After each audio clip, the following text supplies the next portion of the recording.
ప్రీతమ ఆంధ్రప్రదేశ్ సోదరి సోదరులకు ఒక విజ్ఞప్తి.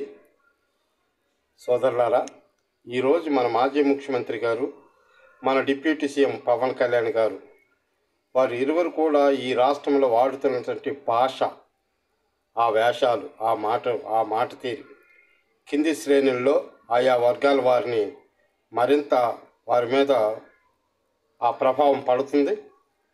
కింది స్థాయి నుంచే అనేకమైనటువంటి ఆ మాటలకు రెచ్చగొట్టే విధానంగా వాళ్ళు చేస్తున్నటువంటి పదజాలాలు ఆంధ్రప్రదేశ్ రాష్ట్ర ప్రజలకు గమనించగలరు. చాలా సిగ్గుచేటుతో కూడుకున్నటువంటి ఆ భాషా విధానం. మరి ముఖ్యంగా అంతకుముందే మన మాజీ ముఖ్యమంత్రి జగన్మోహన్ రెడ్డి గారు పోలీసులను ఉద్దేశించి వాళ్ళు ఎక్కడికి వెళ్ళినా, ఎంత దూరం వెళ్ళినా వాళ్ళు తీసుకొచ్చి లాగి బట్టలు ఊడదీసి నడు రోడ్డు మీద నిలబడతానని చెప్పి, దాని తర్వాత పరాపర అని రకరకాలుగా రాష్ట్ర వ్యాప్తంగా సంచలనం రేపించినటువంటి ఆ సంభాషణలు. అలాగే మన డిప్యూటీ సీఎం గారు కూడా, నేను ప్రకాశం జిల్లా వాసిని, బాపట్ల ఏరియాలో పుట్టి పెరిగినటువంటి వాడిని, నేను ఇక్కడే చదువుకున్నానురా, ఒరే వెదవలలారా, ఒరే సొంట, రకరకాలు మీకు తాట తీస్తా, తొక్క తీస్తా అని చెప్పేసి ఇలాంటి భాషలు మాట్లాడడం ఇది తగునా వీళ్ళకి.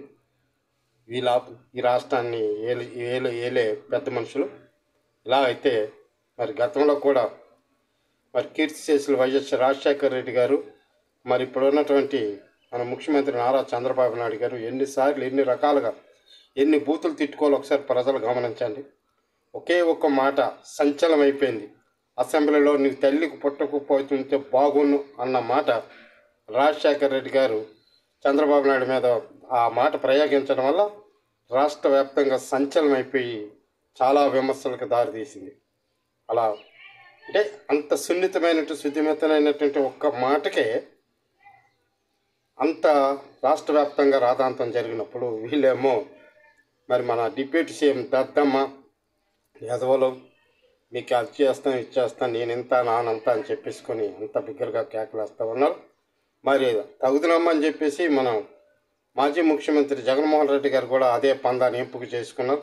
ఆయన పంద మొదటి నుంచి కూడా వీళ్ళేమైనా ఈ రాష్ట్రానికి గోండాలా, రౌడీలా, లేకపోతే ఈ భాష ఏంటి, మీ మాట తీరి ఏంటి, మీ విధానాలు ఏంటి, ప్రజల సమస్యల పైన కానీ ప్రజల పట్ల కానీ అవగాహన లేనటువంటి వారు రాజకీయాల్లోకి వచ్చి అధికారాలు చేపడితే ఈ విధమైనటువంటి భాషలే ప్రయోగిస్తారు.